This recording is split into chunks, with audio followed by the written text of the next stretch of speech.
হাঁটু এবং কোমরের সমস্যা থাকলে চেয়ারে বসে নামাজ পড়া যাবে কি না? সিটি গোল্ডের আংটি ছেলেরা পরা কি জায়েজ হবে? জুমার দিনে মৃত ব্যক্তির জন্য মসজিদে মিষ্টি দিয়ে দোয়া চাওয়া হয়, তখন ইমামের সাথে মোনাজাত করা যাবে কিনা? ফর্সা হওয়ার ক্রিম ব্যবহার করলে কি গুনাহ হবে? এটা স্বাভাবিক আকৃতি পরিবর্তন হিসেবে গণ্য হবে কিনা? মুরগির গলার ভেতরে যে সাদা রগগুলো থাকে ওইগুলোকে ফেলে দিতেই হবে? ইসলাম কি এ ব্যাপারে নিষেধাজ্ঞা? ইসলাম কি এ ব্যাপারে নিষেধাজ্ঞা আছে? আমার খুব ইচ্ছা করে একবার আমার স্বামীর কবরটা ছুঁয়ে দেখি আমি কবরস্থানে যেতে পারবো কিনা। ঘুমানোর সময় লুঙ্গি টাকনুর নিচে পরা যাবে কিনা? আমার বয়স 17, আমি বাবরি চুল রাখতে পারবো কিনা? এআই দিয়ে তৈরি নারীদের ছবি কি পুরুষের জন্য দেখা জায়েজ, আর পুরুষদের ছবি কি নারীদের জন্য দেখা জায়েজ কিনা? মা প্রায় বলেন আমার পেটে একটা শয়তান হয়েছে, এটা জায়েজ কিনা? চলুন আর বিলম্ব না করে আপনাদের ইতিমধ্যে যে সমস্ত প্রশ্নগুলো আমরা পেয়ে গেছি সে সমস্ত প্রশ্ন উত্তর দেওয়ার পালায় প্রবেশ করি। কাইফ এআইডি থেকে আপনি লিখেছেন, সিটি গোল্ডের আংটি ছেলেরা পরা কি জায়েজ হবে? সিটি গোল্ডের আংটি ছেলেরা যদি পরেন, সেটা যেহেতু গোল্ড নয় অরিজিনালি, তাহলে সেক্ষেত্রে সেটা নাজায়েজ, হারাম হবে না।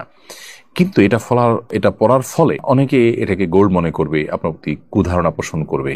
এই যে কুধারণার একটা রাস্তা আপনি উন্মোচন করলেন, সেটা তো অনুচিত হবে। সেই বিবেচনায় এটা পরিহার করা উচিত। শান্ত ইসলাম লিখেছেন, জুমার দিনে মৃত ব্যক্তির জন্য মসজিদে মিষ্টি দিয়ে দোয়া চাওয়া হয়, তখন ইমামের সাথে মোনাজাত করা যাবে কিনা? প্রথম কথা হলো যে মসজিদে মিষ্টি দিয়ে দোয়া চাওয়ার এই কালচারটা সঠিক কোনো কালচার নয়।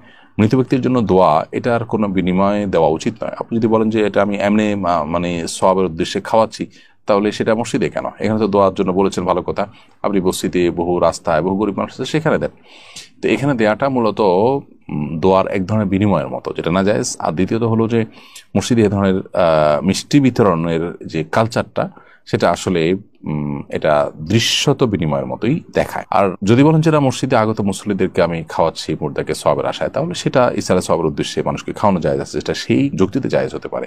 আর আপনি দোয়াতেও শামিল হতেই পারেন, দোয়া তো করতেই পারেন মুর্দার জন্য, সেটা ভিন্ন বিষয়। এমনি তাওসিফ হাসান আপনি লিখেছেন, একজন মানুষ তার রোগের কারণে সবসময় অপবিত্র হয়ে যায়, সালাত আদায়ের জন্য অজু করে জায়নামাজে দাঁড়ানোর আগেই তার শরীর এবং তার কাপড় অপবিত্র হয়ে যায়। বারবার কাপড় পরিবর্তন করতে গিয়ে তার সালাত আদায়ের ইচ্ছাটাই নষ্ট হয়ে যায়। এমত অবস্থা ওই রোগীর করণীয় কি? বারবার তো এরকম ব্যক্তির পোশাক পরিবর্তন করার দরকার নেই, বরং এরকম অনবরত যখন শরীর থেকে নাপাক বের হতে থাকে, এরকম ব্যক্তি প্রত্যেক ওয়াক্তের জন্য অজু করবেন।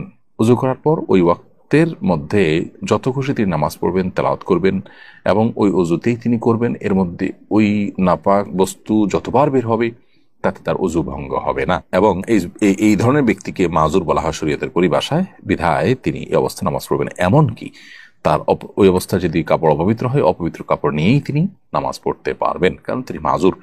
বিধায় অহেতুক কষ্ট করা এবং এভাবে নিজেকে নামাজের প্রতি আপনার বিরক্ত করে তোলা, এটার একেবারেই প্রয়োজন নেই। বিধায় এ বিষয়ে যথাযথ পদক্ষেপ নিলে ইনশাআল্লাহ বিদিনিল্লাহ এই সমস্যার সমাধান হবে। সাইম ইসলাম আপনি লিখেছেন, ঘুমানোর সময় লুঙ্গি টাকনুর নিচে পরা যাবে কি না? ঘুমানোর সময় লুঙ্গি টাকনুর নিচে যদি চলে যায় তাহলে তাতে কোনো অসুবিধা হবে না। বিগত সপ্তাহে সম্ভবত এই প্রশ্নটি এসেছিল এবং এর উত্তর আমরা দিয়েছিলাম। সাধারণ স্বাভাবিক অবস্থাতে একজন পুরুষের লুঙ্গি, পাজামা, প্যান্ট, চাদর, জুব্বা এগুলো টাকনুর নিচে যেন না যায়, সেটা খেয়াল রাখতে হবে। হাদিসে কঠোরভাবে নিষেধ আছে। শোয়ার পরে যদি সেটা চলে যায় তাহলে সেটা আসলে মানুষের একে তো ইচ্ছার বাহিরে, দ্বিতীয়ত এটা সাধারণ এবং স্বাভাবিক অবস্থা নয়, যার কারণে এতে কোনো গুনাহ হবে না ইনশাআল্লাহ তাআলা। তবে স্বাভাবিক অবস্থাতে টাকনুর নিচে যেন আমাদের লুঙ্গি, পাজামা, প্যান্ট ইত্যাদি না যায়, সেই দিকটা আমাদেরকে খেয়াল রাখতে হবে। রোকেয়া বিনতে হেলাল আপনি লিখেছেন, মুরগির গলার ভেতরে যে সাদা রগগুলো থাকে ওইগুলোকে ফেলে দিতেই হবে। ইসলাম কি এ ব্যাপারে নিষেধাজ্ঞা? ইসলাম কি এ ব্যাপারে নিষেধাজ্ঞা আছে? হাড্ডির ভেতরে এবং আপনার গলার রগের ভিতরে, গলার হাড্ডির ভিতরে যে সাদা রগের মতো থাকে, এগুলো খাওয়াকে মাকরুহ বলেছেন উলামায়ে হানাফ। যদিও এটা হাম্বলি ফকিহগণ বা সৌদি আরবের উলামায়ে কেরাম এটাকেও খাওয়া জায়েজ বলেন, এটাকে হারাম অবশ্য কেউ বলেন না, তবে মাকরুহ বলেছেন উলামায়ে আহনাফ। বিভিন্ন ফতোয়ার কিতাবগুলোতে সেটি রয়েছে। এরপর শরীফুল ইসলাম আপনি লিখেছেন, আমার ভাবি তার আপন বোনের মেয়ের সাথে আমার বিয়ে দিতে চান, কিন্তু আমার ভাই এবং বাবা রাজি হচ্ছেন না। ওনারা বলছেন এটা হারাম। উত্তর দিলে উপকৃত হব। ভাই শরীফুল ইসলাম, এটা তারা ভুল বলছেন। আপনার ভাবির বোন কিংবা আপনার ভাবির বোনের মেয়ে আপনার জন্য মাহরাম নন, বিধায় তার সাথে আপনার পর্দা যেমন করতে হবে, একইভাবে তাকে আপনি বিয়ে করতে পারবেন। সেক্ষেত্রে আপনার ভাই হয়তো আপনার খালু শ্বশুর হয়ে যাবেন সম্পর্কে, তাতে কোনো অসুবিধা নেই। অতএব আপনার ভাবির বোনের মেয়েকে আপনি বিবাহ করাতে সেরাই কোনো বাধা নেই। আপনার বাবা বা ভাই বা পরিবারের লোকজন যারা এটাতে বাধা দিচ্ছেন, তাদেরকে দক্ষ কোনো আলেমের কাছে নিয়ে যান এবং তাদের সংশয়কে দূর করবার চেষ্টা করেন। লিয়া আক্তার লিখেছেন, আমার খুব ইচ্ছা করে একবার আমার স্বামীর কবরটা ছুঁয়ে দেখি আমি কবরস্থানে যেতে পারবো কিনা। মেয়েদের জন্য কবরস্থানে যাওয়ার পরে ফুকাহা একরামের বিশুদ্ধ মত হলো যে তারা কবরস্থানে প্রবেশ করবেন না।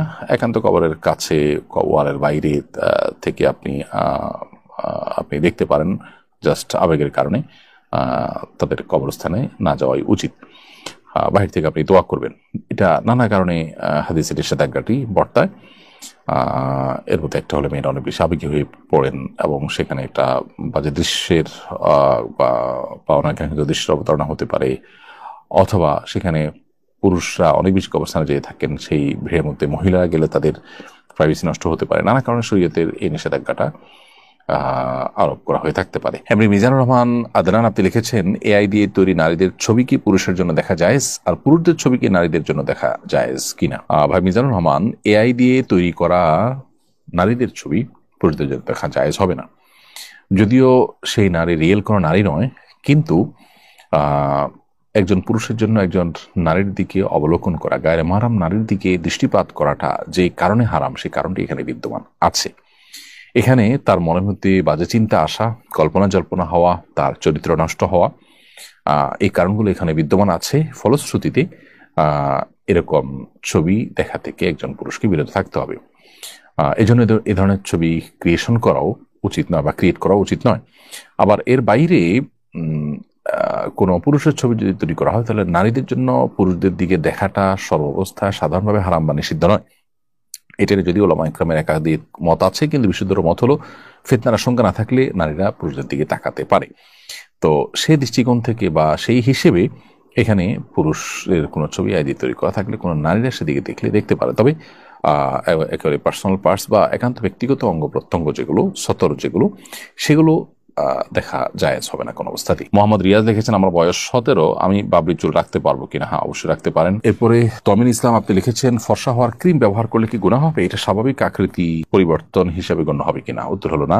ফর্সা হওয়ার ক্রিম ব্যবহার করলে আসলে আমাদের আকৃতি পরিবর্তন বলতে যেটা বোঝায় সেরকম কিছু হয় না, বিধায় এটা ব্যবহার করা হারাম হবে না। তবে আমরা যখন প্রসাধনী ব্যবহার করব সতর্ক থাকতে হবে এগুলোতে হারাম কোনো উপাদান আছে কিনা। আমরা খাদ্য গ্রহণের ক্ষেত্রে, পানীয় গ্রহণ করার ক্ষেত্রে হালাল হারাম বাজ বিচার করলেও আমরা অনেকেই জানি না যে প্রসাধনী ব্যবহারের ক্ষেত্রে হালাল হারাম বাজ বিচার করার বিষয়টা রয়েছে। আপনি দেখবেন যে ইহুদি যে পণ্যগুলো বয়কট করার জন্য আহ্বান করা হয়, তাদের পণ্যগুলোর তালিকার মধ্যে সবচেয়ে দীর্ঘ তালিকা হলো এই প্রসাধনী রিলেটেড পণ্যগুলো। এই পণ্যগুলোর মাধ্যমে অনেক হারাম বস্তু আমাদের শরীরে প্রবেশ করানো হয়ে থাকে। আমরা এগুলো যখন ব্যবহার করি নানাভাবে এগুলো আমাদের শরীরে প্রবেশ করে, আমরা সেই দিকটাকে অনেকে খেয়াল করি না।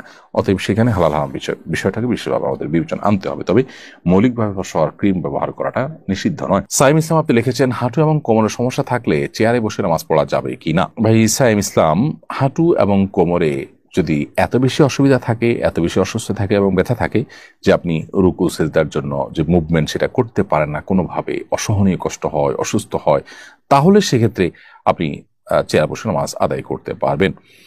আর যদি সমতলে বসে বসে সালাত আদায় করার সুযোগ থাকে তাহলে সেটা আপনি করবেন। সেটা যদি না হয় তাহলে চেয়ার বসে নামাজ আদায় করতে পারেন। কিন্তু যে অপারগ হলে তখন শুধুমাত্র একটু অস্বস্তি লাগছে বা একটু কষ্ট হচ্ছে, এটার উপর ভিত্তি করে আপনি চেয়ারে বসে নামাজ পড়া শুরু করলে সেটি সঠিক হবে না। এরপরে প্রশ্ন করেছেন মোহাম্মদ নুরুল্লাহ, আপনি লিখেছেন, মা প্রায় বলেন আমার পেটে একটা শয়তান হয়েছে, এটা জায়েজ কিনা? প্রথম কথা হলো যে মানুষকে শয়তান বলে আখ্যায়িত করা উচিত নয়। এটি এক প্রকারের গালি, এক ধরনের মন্দ উক্তি। কারণ শয়তান শব্দের অর্থ হলো মূলত আল্লাহর রহমত থেকে যে দূরে সরে গেছে, যেটা শয়তানের ক্ষেত্রে, ইবলিসের ক্ষেত্রে যেমন ফিট হয়, মানুষরূপী কিছু লোক আছে তাদের ক্ষেত্রেও অনেক অংশে এই শয়তানিক কর্মকাণ্ডের মাধ্যমে তাদের ক্ষেত্রেও ফিট হয়। কিন্তু কোনো ব্যক্তি বিশেষকে জাস্ট একটু দুষ্ট প্রকৃতি হওয়ার কারণে তাকে শয়তান বলা অনুচিত। নিজের সন্তান হলেও তাকে শয়তান না বলা উচিত।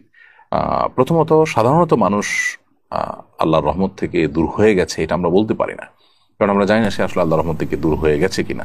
শয়তানীয় কর্মকাণ্ডের কারণে আপনার জিনের পাশাপাশি মানুষকেও শয়তান বলা হয়েছে, কিন্তু সেটা হলো জেনারেল কথা। আপনার কোনো ব্যক্তি বিশেষকে, কোনো মুসলমানকে শুধু একটু দুষ্ট প্রকৃতি হওয়ার কারণে তাকে আপনি দুষ্ট বলেন, অন্য অনেক কথা বলেন, কিন্তু শয়তান বলবেন না। নবী করিম সাল্লাল্লাহু আলাইহি সাল্লাম তিনি লাআন তাআন ছিলেন না, অশ্লীল কথা, কটু কথা, বদদোয়ামূলক কথা, এই ধরনের কথা তিনি বলতেন না, গালমন্দ টাইপের কথা এগুলো তিনি বলতেন না। সো সেই সমস্ত জায়গা থেকে এই ধরনের মন্তব্য না করাই উচিত।